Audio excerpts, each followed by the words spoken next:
Il y a des personnalités qui ont des capacités mentales incroyables. Et ce sont souvent des gens qui nous inspirent. Pour certains, ce sera des Ronaldo, Messi, Federer ou Nadal. Pour d'autres, ça sera des Jeff Bezos ou des Elon Musk. Une chose est sûre, ils accomplissent l'impossible avec un mental d'acier. Mais alors, est-ce qu'on peut nous aussi augmenter notre force mentale, notre motivation et notre discipline pour réaliser ce qui nous paraît aujourd'hui impossible? Parce qu'effectivement, quand on voit ces grandes personnalités, en général on se dit « c'est impressionnant », mais on a peine à imaginer leur état d'esprit dans les situations les plus difficiles. Mais alors, dans quelle mesure nous, est-ce qu'à notre échelle, on peut s'en rapprocher dans ce cas-là? Est-ce que c'est vraiment impossible? Pendant longtemps, j'ai cru que c'était seulement dû à une discipline absolue. Ce sont effectivement des gens qui ne se posent pas la question, qui ont un objectif, qui ont des compétences et qui font tout pour aller vers cet objectif-là sans se poser de questions. Donc comme ça, ils font leurs actions surhumaines d'un côté et puis nous, on fait nos petites actions normales d'humains normaux en parallèle. Le problème, c'est que ça crée cette forme de barrière invisible qui paraît impossible à dépasser.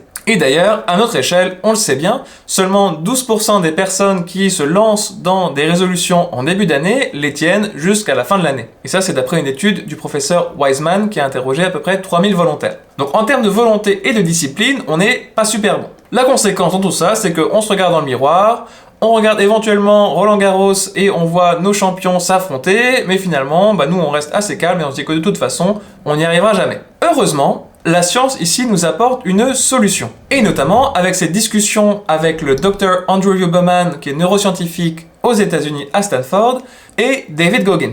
Pour vous présenter David Goggins en quelques mots. C'est quelqu'un qui est connu pour être extrême. Il a notamment participé à plus de 60 ultramarathons, ultra-trails, triathlons, en établissant de nouveaux records régulièrement. Et il a aussi été dans les forces d'élite de l'armée aux États-Unis, dans les Navy Seals, dont le processus de sélection est extrêmement difficile. Sauf que contre toute attente, à 24 ans, David Goggins, il était en surpoids. Plus jeune, il a été diagnostiqué avec des difficultés d'apprentissage et il a eu une enfance vraiment difficile durant laquelle il a été maltraité. Et pourtant, selon lui, il n'y a aucune excuse. Alors, comment est-ce que quelqu'un qui était en surpoids avec un tel bagage a pu devenir Navy Seals et court aujourd'hui quasiment un marathon chaque matin alors qu'il est blessé? Eh oui, parce que je n'ai pas précisé, mais en plus de tout ça, David Goggins, il déteste courir, malgré tous ses records. On va aller dans la science dans un instant, mais avant ça, n'oubliez pas de mettre un petit like, de vous abonner à la chaîne et éventuellement de mettre un petit commentaire également.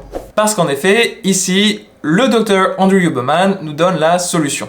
Et en fait, plus on fait des choses qu'on n'a pas envie de faire, plus on renforce notre mental et notre volonté. Mais tout ça, ça vient pas de nulle part, ça vient du fait qu'on a une zone dans notre cerveau qui s'appelle le cortex singulaire antérieur, et cette zone, elle grossit quand on fait quelque chose qu'on n'a pas envie de faire. Pour illustrer, cette zone, elle est beaucoup plus petite chez des personnes obèses, mais elle grossit quand ces mêmes personnes font un régime. Et elle est aussi beaucoup plus grosse chez des athlètes de haut niveau. Et donc, on peut supposer que ces personnes comme David Goggins, Nadal et autres ont cette zone de leur cerveau qui est beaucoup plus développée. L'idée, c'est donc de faire quelque chose qu'on n'a pas envie de faire, mais de le faire quand même.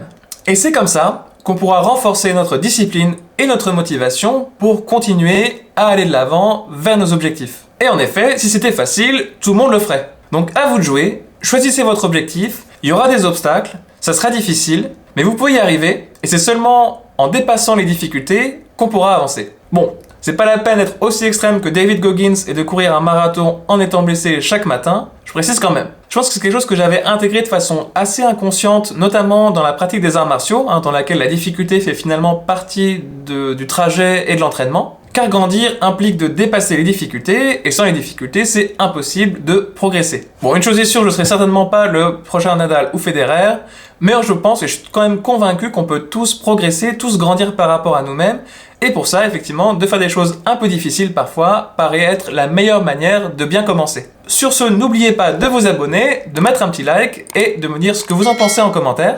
Je vous ajoute ici une petite vidéo qui explique comment lancer de nouvelles habitudes en seulement 2 minutes.